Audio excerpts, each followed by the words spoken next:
When I actually got the car, it was worse than what I expected. The floorboards were totally rust. There's basically holes that you can actually put your foot right into it. The engine was really bad. The gearbox had problems. The interior was seats were all torn up. So Dominic bought a classic car on eBay, but what car did he actually buy? The Mercedes G-Wagon, short form for Geländewagen, was Mercedes' first SUV. The car was not actually built by Mercedes, but by a company called Puch in Austria. The idea of building this car was actually suggested by the Shah of Iran, whom persuaded Mercedes that it could outdo its competitors by Land Rover, Toyota and various off-roading vehicles. So without further ado, let's start this episode. Hi, I'm Dominic Seow. I'm actually a hairstylist by profession, and also I'm a home chef, and I actually do private dining in my house. And this is my daughter, Simorrah. Hello. We both own a G-Wagon, and it's born in 1985. So I received a phone call from a friend who is living in Moa. He told me that he found two G-Wagons that was in storage, and it's a very old G-Wagon. He asked me whether I was keen and interested. My friend Arthur and I decided to go to Moa and to actually look at the cars. And we saw the cars, we liked it, and we actually gave a deposit and we bought the car. So what happened through the procedures, we found that the papers of the two cars were not proper. So that would hinder importing the cars to Singapore. So because of that, we forgo the whole deal and we actually lost our deposit.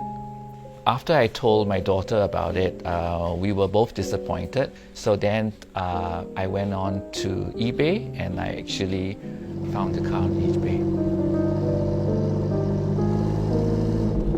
It was an interesting journey getting this car on eBay. First, the car came out for £8,000. It was a bid, so the highest bidder would get the car basically. I sent in my bid at £8,000 and I actually sent an email to the owner saying that I'm from Singapore and I really want to import the car. I think that triggered the price in a way that towards the end of the bidding session, the price surged up higher and higher. I managed to secure the last price, the last 5 minutes of the bid, and I got the car at a crazy price that it's very expensive. Yes. Later on, what I found out is that from my friend in UK, it says that I think what I did was wrong by calling the owner and actually telling him about me wanting the car in Singapore. I think what he did was he monopolized the whole bidding system and he himself keep bidding the price and me trying to bid higher, and finally he gets a high price. Yeah. So I kind of feel a little bit kind of disappointed, but end of the day, it's satisfaction. Yeah, we have the car, it's fine. Yeah. The feeling was really great, was really happy, but at the back of my mind, I always wonder whether is it a genuine advertisement and whether the bid really went through. But I heard of some people who actually bid for cars and actually the cars didn't turn up, as in the bid wasn't genuine. So at the time when I got the bid, it was mixed feelings. Yes, I got it, until it comes to Singapore, then I'll believe it. So the car was actually a barn car. So what you have barn cars has been probably left in a barn for a long time. It's never driven or never taken out. Condition was really bad. They had to transport the car on a low bid. So from there they had to stuff the car in the container and brought the car to Singapore. So when I actually got the car, it was worse than what I expected. The floorboards were totally rust. There's basically holes that you can actually put your foot right into it. The engine was really bad. The gearbox had problems. Most important, the interior was seats were all torn up. It took us nearly about a year and a half for the full restoration. The G-Wagon that I have, which is the 280 GE, it shares the same engine as the W460 280S. So parts for the vehicle is easy. You can still find on eBay, but some parts that I have brought in was actually from Europe and was meant for left-hand drive. So when the parts came into Singapore, we couldn't use them because some of the engine parts were very, very different. So when we got the car, the next thing that we were thinking about is how do we do it up? What colors, what interior? He let me have a choice. I had the whole idea of black on black. Like the interior was going to be black, or the rims, I mean, yeah, they're black now, but he changed his mind. He wanted checkered. I wanted the interior to be as original as possible. So I managed to find original Mercedes-Benz fabrics from Turkey. Unbelievable, but a guy in Turkey had original materials, and I imported that in, and I actually restored it to checkered seats, which is very retro. Going into a classic car, opening the door, sitting in the car, the smell of the leather, the smell of the seats, it's just a kind of smell that it's very hard to explain, but it just brings back memories.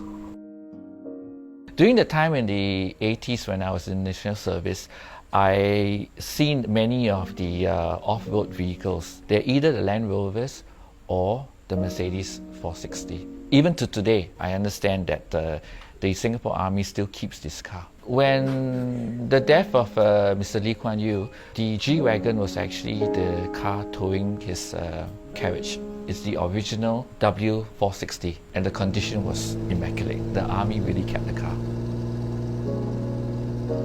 There's always a sense of like nostalgia attached to like old things, even though I was not even born in the era. When we see it, we see the amount of fun they have in general. Like we see how enthusiastic they are, and I think the feeling is also transferred to us, even though it's just by watching, even though we don't experience it firsthand. We have a record player because I did think it was really cool to have one. It's really different from listening to music on your phone. Like the feeling of the nostalgia will be attached to a certain era. It's the same thing as hearing music, digital music on MP3, but people are also buying records. Same as cameras. Cameras are digital today, but people are still wants the old school feel of a film, because film is totally different from a clear digital picture. It has a lot of warmth. Same thing as classic cars.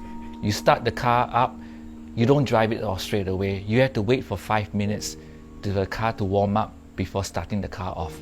There are certain things that have brought us together, like have set our differences aside. Besides like the record playing, it's really fun because he introduced me, he taught me how to use it. Same thing when it comes to the car. He gets very enthusiastic when it comes to explaining to me about the different parts. This is how I know how the car is like waterproof, how it's a 4x4, how it can go on many different terrains, and all this information came from him.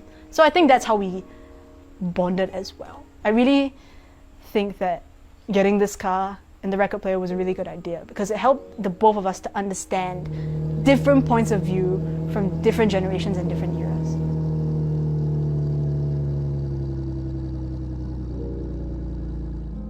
Thank you for watching another episode of ZhngTV Stories. Want to know more about classic cars? Click the link in the description below. If you have a story you would like to share with us, feel free to drop us a message on our social media platforms. Also, do subscribe and share as it helps our channel grow. Thank you once again, and we will see you on the next episode.